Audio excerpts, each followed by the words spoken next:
Doug, you're in the video.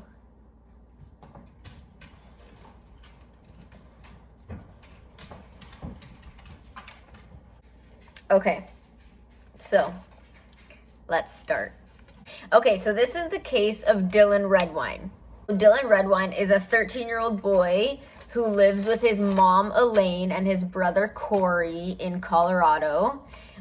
His mom and his dad got divorced in 2008. His dad lives in Durango, Colorado, which is a plane flight away. His dad's name is Mark. Dylan had to do court-ordered visits with his dad. His brother Corey didn't have to go because he was over 18, and the courts don't have to make you do that, I think, when you're over 18. So for Thanksgiving, he flew to Durango to see his dad. He didn't want to go originally because he just doesn't get along with his dad, neither does his brother. And his mom contacted her lawyer to see if there's anything she could do, but the lawyer said you would risk going against a court order, so it would be better if Dylan just went. So Dylan boarded the flight. He arrived in Durango November 18th, 2012. And he went missing November 19th, 2012. So the next day. Now I'm gonna tell you what we know, or what at least Mark, his dad, said happened before he went missing. Dylan had plans to see his friend at 6 a.m. the next day, meaning November 19th. And his dad was supposed to drive him because the dad kind of lived in a secluded area, and it was November, so it was cold, and nothing was really walking distance. So his dad was supposed to drive him at 6 a.m. So the next day came, the dad woke up at 7:45 and Dylan was still sleeping on the couch. So the dad was like, okay, whatever. So the dad went out to do errands for a few hours and apparently came home around 11 a.m. and Dylan was gone. Mark had texted Elaine, Dylan's mom, to ask if she had heard from Dylan, and the mom, Elaine, was like, no, like, what do you mean? Like, did you lose him? Like, what happened? So the mom hadn't heard from him either. The mom had been texting him, no reply, and apparently Dylan was the type of guy who would have replied to his mom. He just would have, like, no matter what, he always replied to his mom. So that was kind of suspicious. So after a few hours, they called the cops to report like a missing persons. It was for a few days that the police thought that it was just like a kid who ran away from home. So there were no suspects. Mark was not a suspect. Elaine, Corey, none of the friends, no one was a suspect. It was pretty much just treated like a 13-year-old boy who didn't want to go visit his dad. So he just like ran away as like to rebel, I guess. But something that was worrying the cops is when they were tracking his phone, the last time he had been on his phone, the last time he had sent out a message or made a phone call or anything was 9:37 p.m. the night he arrived. So he hadn't texted anyone, he hadn't used his phone, he hadn't done anything, which for a 13-year-old boy is, you know, like, we're always on our phones, so it's kind of weird. And if you run away, usually you're gonna like text your friend and say something, especially at that age. So Mark has another ex-wife, not Elaine, another one, and she came forward to the police and told them that she definitely thinks Mark could have done something to Dylan, because when she was going through a custody battle with Mark, don't know why he would tell the sister this, but Mark told his ex-wife's sister, I would kill the kids before I let her have them.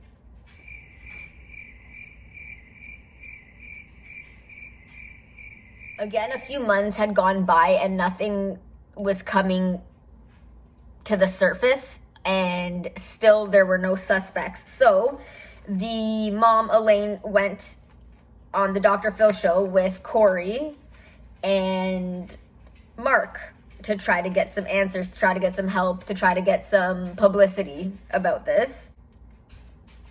There were obviously questions like, why would the dad do, like, why would a dad just kill like his 13-year-old son? No one just randomly does that. And that was like a question obviously being thrown around on the Dr. Phil show. And Corey, which is Dylan's brother, kind of sat back in his chair a little bit as if he was hiding something, but he never said anything else on the show. So that was like, whatever. That was just a little weird, I guess. And there, I did see that part on YouTube. So if it's, check it if it's still out.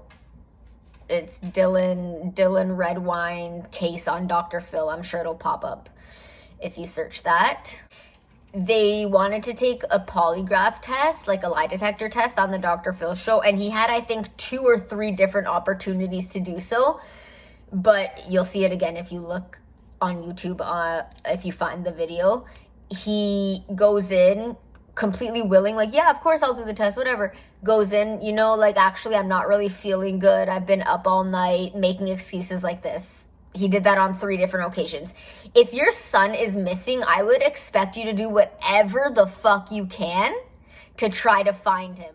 So, a year later, in 2013, partial remains of Dylan was found in the woods a few miles away from Mark's house.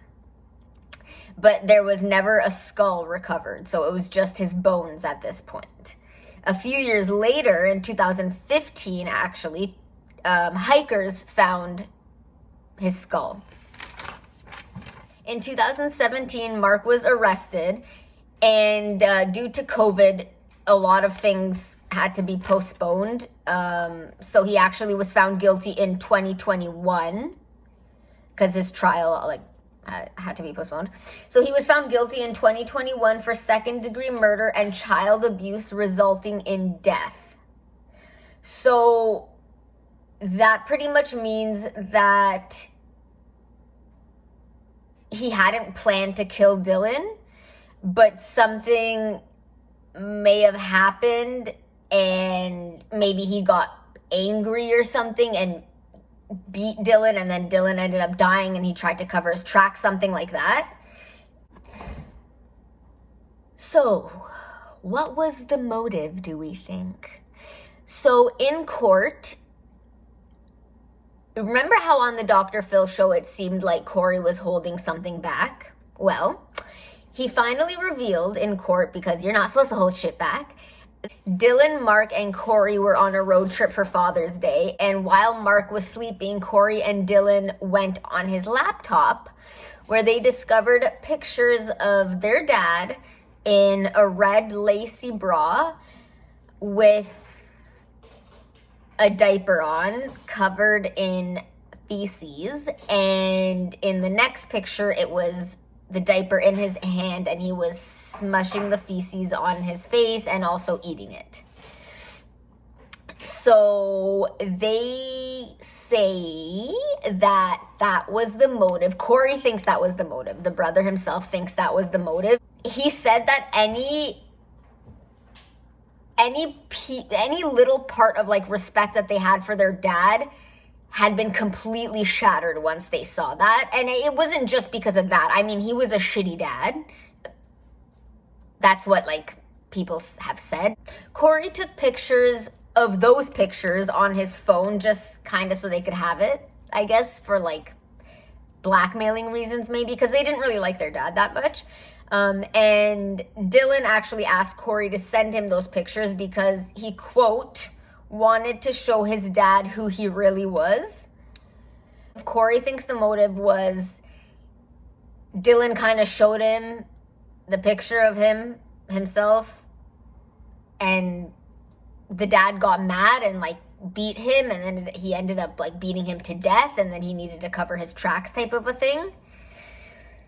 So that was the motive that they think. Mark had a history of not returning the kids back on time from court-ordered visits.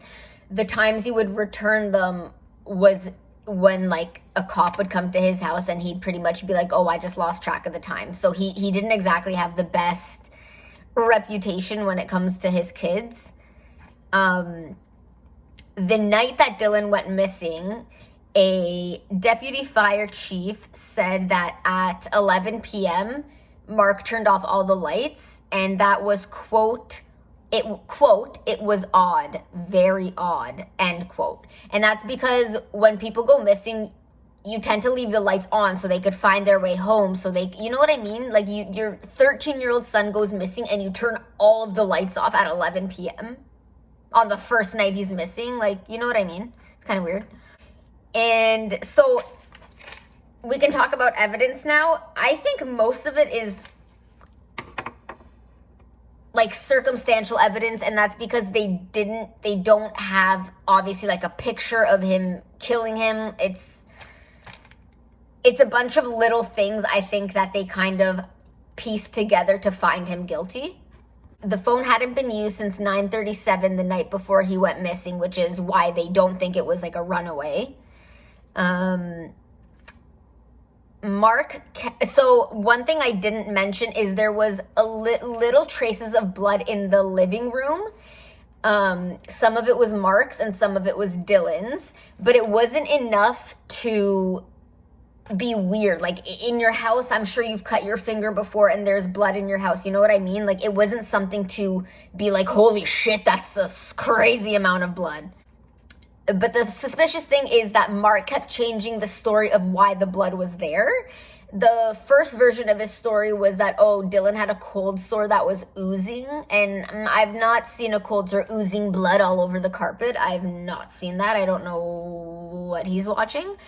And then when the police said that actually we can check with Elaine to see if Dylan had a cold sore when he even boarded the plane, he said, oh, no, it wasn't a cold sore. We were playing football, like we were throwing the football in the backyard, and I hit his lip by accident and he was bleeding. So there were inconsistencies in the story. He changed that part quite a few times. They found Dylan's debit card in Mark's car, and Mark had said he had none of Dylan's belongings. Mark transferred $2,000 from Dylan's saving into his own bank account. That's also pretty fucking weird. Mark, the day that they found Dylan's skull, Mark called his son from his other marriage, not with Elaine, and kept saying things like blunt force trauma to the head and like fracture to the skull. But at that time, the cops had not revealed any of that information to anyone in the family. So there was no reason that he should have known that.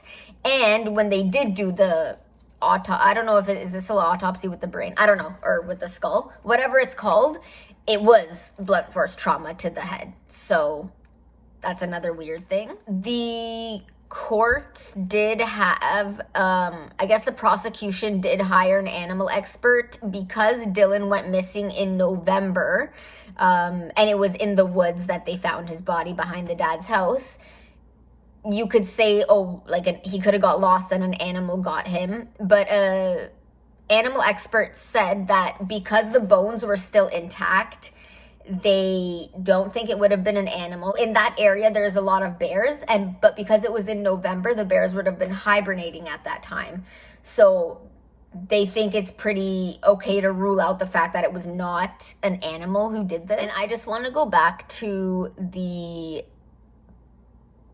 poo eating part. I actually have seen the pictures of Mark in his lingerie eating poo. It is online. If you guys want to see the pictures, just message me and I will try to figure out how to send you a link, because I'm not gonna add it to this. So yeah, so I searched up that poo eating thing. Okay, it's called I'm gonna try to say it right. It's called coprophagia, and that's the practice of eating feces, and that's usually found in people who have mental retardation, alcoholism, depression, OCD, schizophrenia, fetishes, delirium, and dementia. The way that the picture looked to me seemed more fetishy just because he was wearing lingerie in it, so it just seemed a little more fetishy to me. And that would be called scatophilia, which is being sexually interested or being aroused by feces or eating feces, stuff like that. So that is actually something that psychiatrists and psychologists say that is something that usually needs treatment. There's a lot of fetishes out there, whatever, and I'm not being like, shit eaters. I don't know, man. I've never tried it. I'm not going to say anything about it. But that is something that usually needs treatment. So the dad might have had some stuff going on there if it wasn't fetishy. I'm not quite sure. But that's the case of Dylan Redwine. His dad is in jail. Mark Redwine's in jail. He was sentenced to 48 years. Just Google his face. He did it, bros. He did it. He did it. He did it. I mean, he did it. In my opinion, he did it. Thank you. Dylan Redwine is a 13-year-old boy who is living in Fuck. Would he do that? You can't throw someone in jail for... What the fuck am I saying? Dylan Mark